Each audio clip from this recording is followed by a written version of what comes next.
ที่บ่คิดว่าโอ้ยผู้นั้นคือว่ากูผู้นี้คือด่ากูมันคือว่ากูทุเทียบทุแดนแต่มันเป็นเรื่องธรรมดาไก่เฮาได้คิดเบิ่งเจ้าของว่าเจ้าของก็คักคือกัน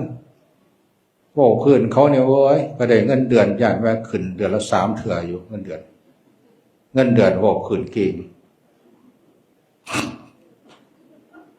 เทื่อก็เป็นจัดสงสารโว้ขึ้นก็บ่ได้เงินเดือนแต่มาก็เว้ามันม่วนบ่ซุ่มนักข่าวบางเทื่อเพิ่นหูหมดผู้นั้นเป็นจังซั่นผู้นี้เป็นจังซี่เอามากระจายข่าวเป็นนักข่าวแล้วบ่แล้วเด้เป็นนักสืบพร้อมสืบหูความลับผู้นั้นความลับผู้นี้มึงอย่าไปบอกให้ฟังเด้อความลับเพิ่นว่าแต่ว่าเจ้าของบอกให้เขาฟังหมดความลับเพิ่น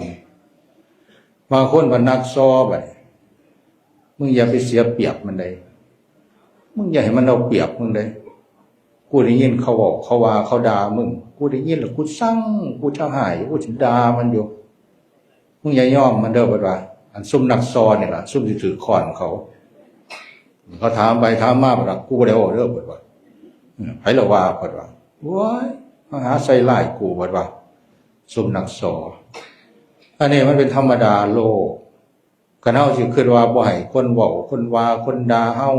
คนตำหนิเฮาก็เบิ่งเจ้าของนี่ล่ะเฮาก็ยังเคยด่าเขา